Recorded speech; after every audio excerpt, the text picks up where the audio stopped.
What's up, my amazing fam? It's your girl Naia, back at it again with another wild reaction. Today, we're diving into something super intriguing, simulating the evolution of aggression from primer. Aggression evolution? This sounds like a roller coaster ride of emotions and brain explosions. I can already tell this is gonna be a mix of science and chaos, and I live for those unexpected twists. So grab your snacks, buckle up, and let's see just how far we can go down this rabbit hole together. And hey, if you're vibing with my reactions, don't forget to smash that like button and hit subscribe. Let's get into it. In this video, we're going to start exploring conflict between creatures. To try to build some understanding here, we're going to use some simulations and some ideas from a field of math called game theory.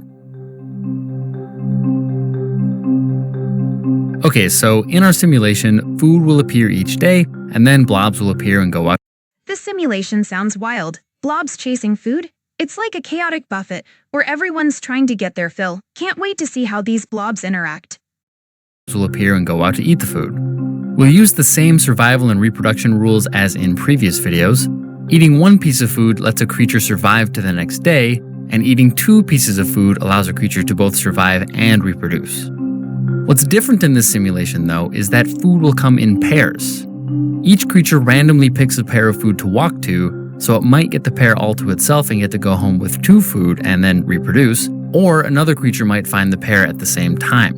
And when this happens, they have to somehow figure out how to split things up. We'll start out by having only one possible strategy for creatures who run into each other. They'll just share, each taking a piece of food and going home to survive to the next day. And because this strategy is so nice, we'll give it the name Dove. Alright, let's let things run for a bit.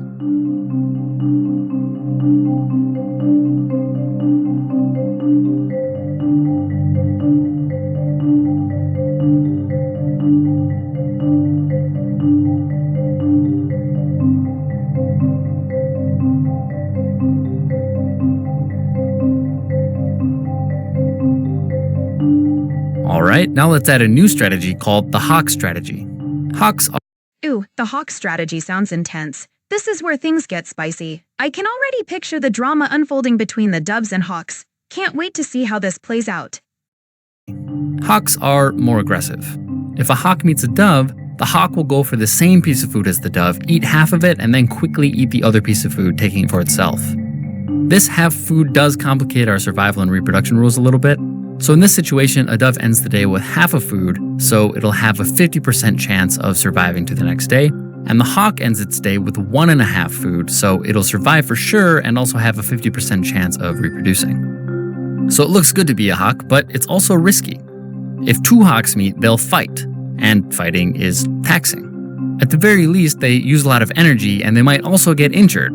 So when hawks fight, each one gets a piece of food, but they spend so much energy fighting that This is getting intense. Hawks fighting each other? That's like a reality show for blobs. They might get food, but the energy they waste could cost them big time. Talk about a risky strategy. so much energy fighting that they use up all the benefit of the food right away and effectively go home with zero food, meaning they won't survive. So now let's try adding a hawk creature to our simulation and see what happens. Now is a good time to pause and predict what you think will happen.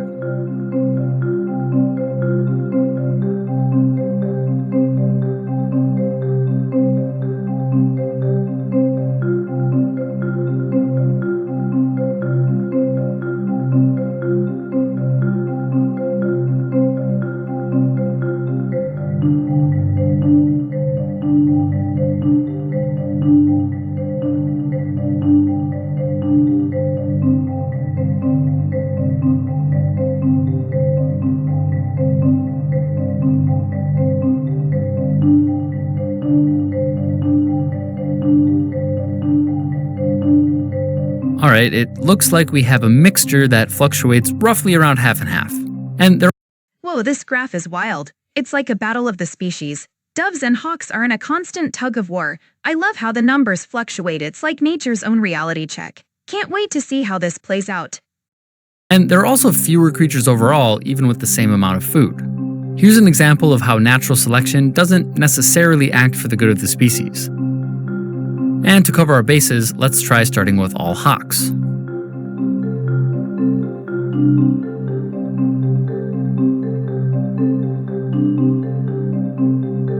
Okay, not too surprisingly, they're tearing each other apart. and their max population size didn't even reach half of the population size of the doves. Now, if we add a dove to the mix in the next day, what do you think will happen?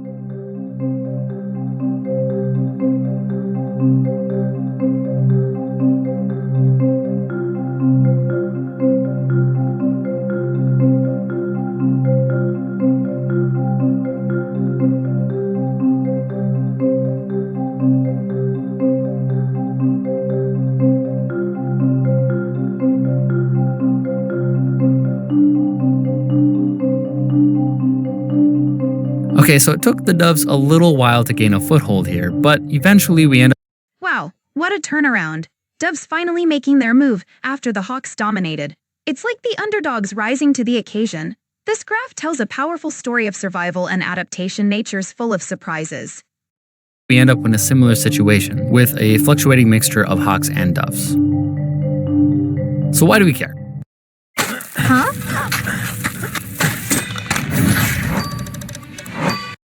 Well, this is a situation where survival of the fittest doesn't help us understand what's going on. There isn't one fittest strategy. We can get a better sense for why this is by translating our conflict rules from before into a table. If two doves face each other, they'll each get one food. If a dove faces a hawk, the dove gets half a food and the hawk gets 1.5 or 3/2 food. And if we reverse perspectives, if a hawk faces a dove, they'll get 3/2 and 1/2. And when a hawk faces another hawk, they'll each end up with 0 after they waste all that energy fighting each other. Now that we have this table, let's imagine blobs that can choose which strategy they want to play. Say, I control the blob on top and you control the blob on the left. Say you know that I'm going to play a hawk strategy, which of course I am. What should you? This is getting strategic. If you know I'm going hawk, you might want to play dove to maximize your food. It's like a game of chess with blobs. I love how the simulation is turning into a mind game. What should you do?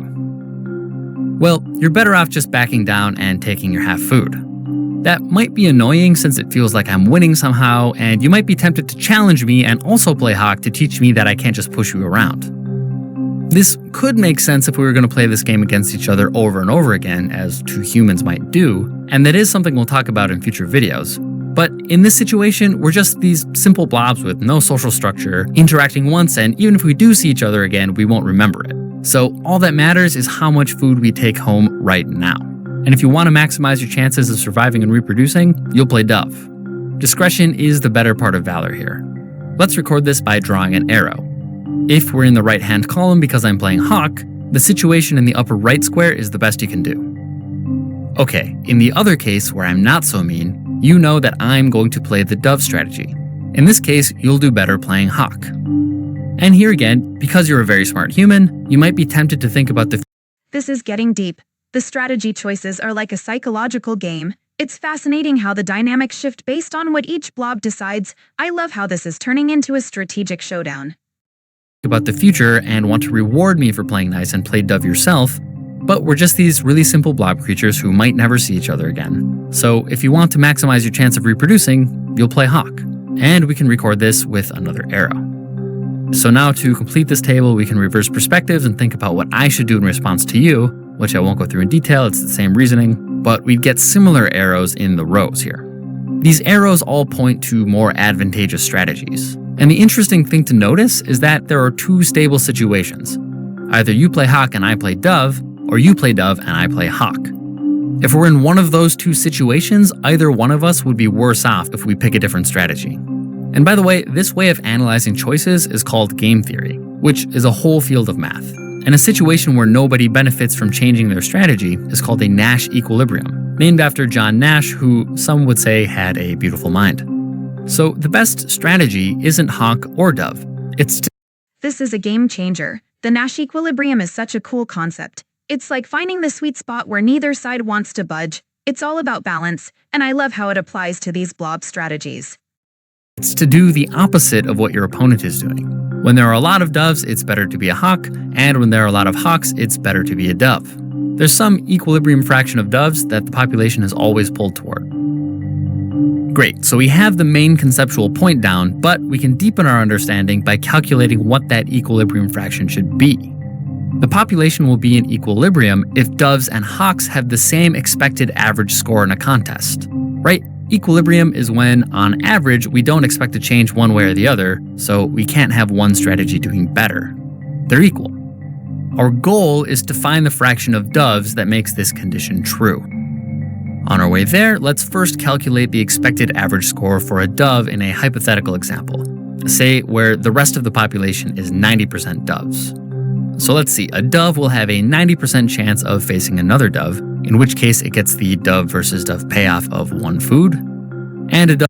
This is getting super interesting. The math behind the dove versus dove payoff is crucial. It's like breaking down the strategy into numbers. This is where the real game theory magic happens. Can't wait to see how this unfolds. And a dove also has a 10% chance of facing a hawk, right? That's just the rest of the creatures, in which case it only gets a half a food. So overall, when a dove runs into another creature when the rest of the population is 90% doves, it'll come away with 0.95 food on average. This number is pretty meaningless on its own, but once we calculate the expected hawk score, we can compare the two to see whether the equilibrium condition is met. So let's do that. Let's find the expected hawk score. It could be good to pause and try to do this yourself to make sure it all makes sense. Maybe even rewinding to watch the dove part again. Okay, just like before, the rest of the population is 90% doves, and against a dove, a hawk gets 1.5 or 3/2 pieces of food. And again, there's a 10% chance of running into another hawk, in which case our hawk goes home with 0 food. And this comes out to 1.35 food on average. Now, notice that 1.35 is more than 0.95, so at 90% doves, hawks will do better, and we'd expect the fraction of hawks to increase.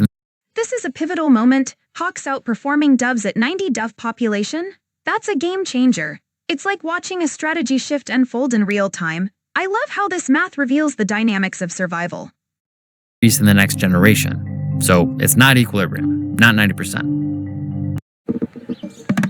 Equipa de segurança da Bolt, ao teu lado, em cada viagem.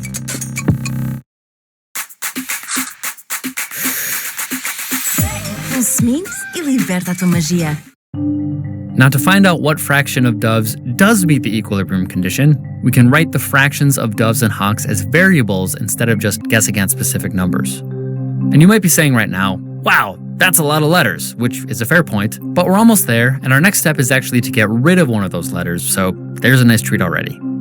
Doves and hawks make up all the creatures, so their fractions have to add up to 1. And this means we can replace the small h with 1 minus small d. And now the expected dove and hawk scores are both written as functions of one variable, and the same variable, so we can graph them on top of each other. The expected scores are equal when the graphed lines cross, and indeed the equilibrium condition is met at 50% doves.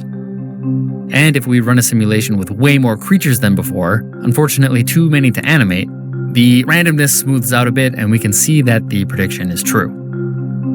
Wow, this graph is telling a powerful story. The balance between doves and hawks is so clear. It's amazing to see the prediction play out in real time. This is like watching evolution in action. Okay, so it might feel like that was kind of a lot of work just to verify what we already thought, but the fraction of doves isn't always going to be 1/2. It depends on the numbers in our payoff grid. The most interesting number to play with here is the hawk versus hawk payoff. So far, we've been saying that the hawks each get 1 piece of food but waste all the energy of the food on fighting. But what if instead they only waste most of the energy, not all of it, and go home with a score of 1/4? Plugging that in, we see the population move toward 1/3 doves. And again, we can see this borne out in the simulation. At this point, congratulations, we have a pretty detailed understanding of how populations of hawks and doves work. And as basic as this model is, with only 2 simple strategies, it's a powerful starting point for analyzing behavior in the real world.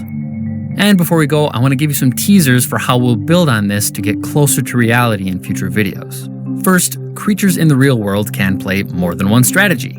So instead of having their behavior completely determined by a single gene, our creatures could. This is exciting. Creatures with multiple strategies, that adds a whole new layer of complexity. It's like leveling up the game. I can't wait to see how this impacts their interactions and survival. Our creatures could have several genes affecting their behavior, causing them to have different chances of playing hawk or dove. And the game theory term for this is mixed strategies. There can also be more complex conditional strategies that act differently depending who they're facing. For example, there could be a strategy that fights with hawks but is nice to doves. And there could also be a strategy that tries to threaten a fight but runs away if things get serious. And seeing what happens with these kinds of strategies can help us understand why some animals put on threatening displays while rarely actually fighting, or have somewhat ritualistic fights that usually don't harm anyone. Next, most conflicts are actually asymmetric. So far, we've been assuming that everyone has the same amount to gain and lose, and that all the creatures are on equal footing. But when this changes, we can start to understand things like territorial behavior and dominance hierarchies. And last, let's go back to our equations and see what happens as the hawk payoff gets less and less bad, say, getting to 3/4. Now the graphed lines don't cross at all. This is a huge shift. The lines not crossing means there's no equilibrium at that point. It's fascinating to see how changing the payoff completely alters the dynamics. This is like a whole new game. There's no equilibrium.